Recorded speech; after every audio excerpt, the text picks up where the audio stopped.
Have you ever wondered how a Formant filter works? Let me show you using Multiphonics CV-2 FX engine. A Formant filter emulates the resonances happening in the human vocal tract to get you the sound of different vowels. Here are 5 micro bandpass filters set to the frequencies of a tenor A formant. I have a synth pad here, and I'll dial in the dry wet mix of the effect.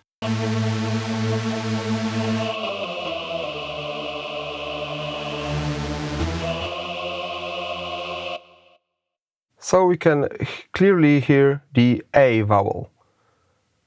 We can modulate the frequencies of the bandpass filters with an LFO, which will work nicely for processing guitar for a different kind of a wah-wah effect.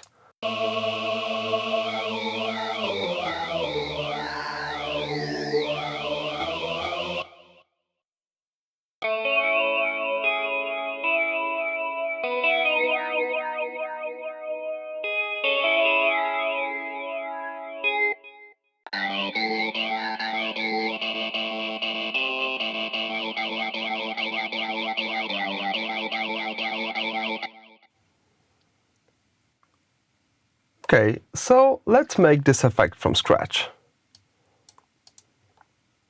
So we'll need 5 micro bandpass filters. And we'll route the inputs in parallel. Notice I'm holding the shift to route these quickly.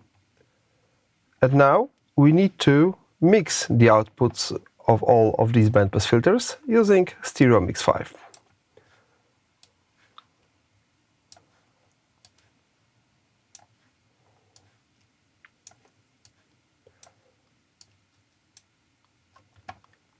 I'll pull down the level so the sum is not too loud, and this goes to the output, panned left and right to preserve the stereo field.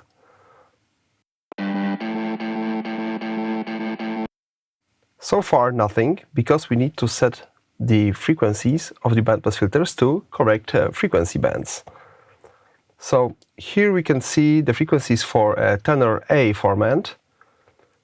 These are the center frequencies of the bandpass filters, and it also gives us the bandwidth in hertz. But since we don't have any bandwidth adjustment here, we need to calculate the Q by dividing the frequency by the bandwidth, giving us as Q. So let me quickly set these up.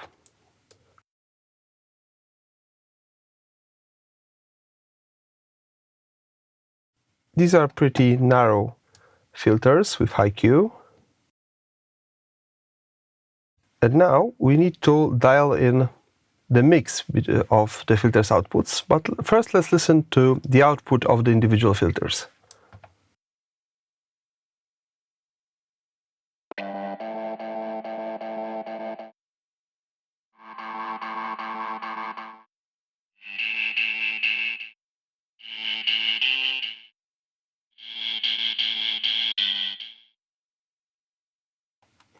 Let's get back to the pad.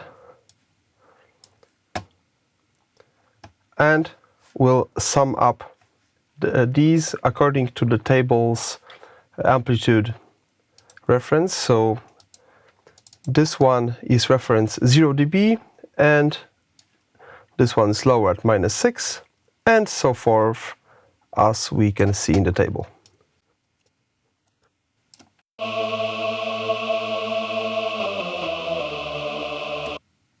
Okay, so now we can hear it's clearly an A vowel. From here, we can also try tenor O.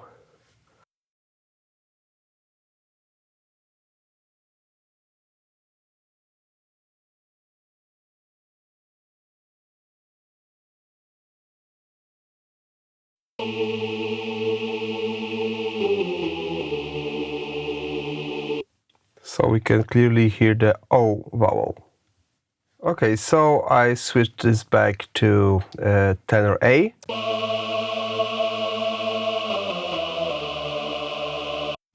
And from here, we'll apply some macro and LFO modulation. So both macro 1 and an LFO will be modulating the cutoffs and the cues. So I need to mix the signal from these two with MX5. So first, let's get the macro in here. And to quickly connect to all the cutoff modulation sources, we can hold Shift, and we have all of them connected, and the same for the cues. Let's modulate these two in a positive manner. This one negative, this one positive, this one negative. So as I turn the knob, they will move in different directions. And also will be, this one will be lowering the cue as we turn the knob clockwise.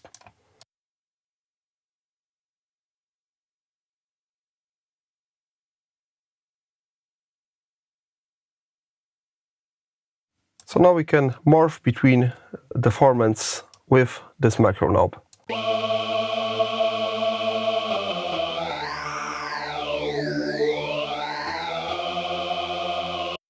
And also with an LFO.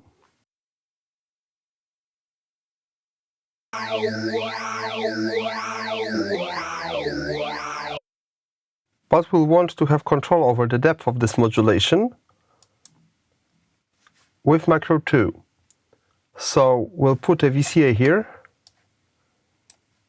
we'll put LFO in here, and the depth will be controlled from macro 2.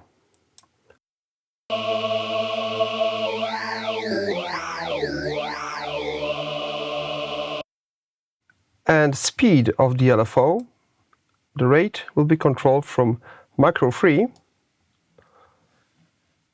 modulating the rate.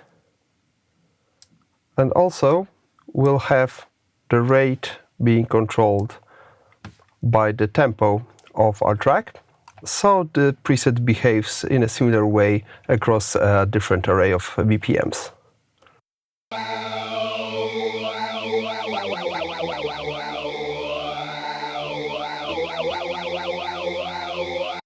The last thing I'd like to do here is to compensate the depth of the LFO modulation, so as it gets faster, it gets less deep, because fast and deep LFO modulation doesn't sound very well in a lot of contexts.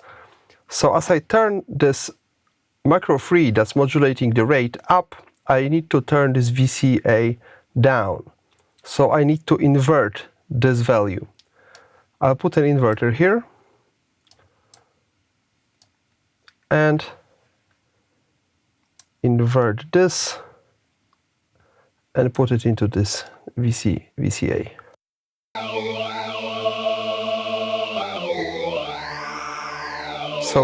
So we have a slow and deep modulation, and it gets shallower as it gets faster.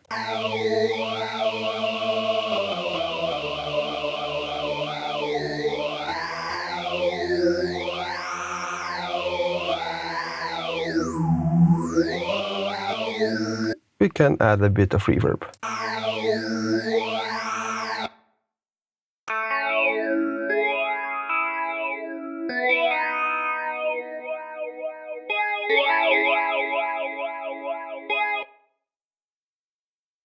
So that's how a Formant filter works, and you can find this preset in the factory library of Multiphonics CV-2.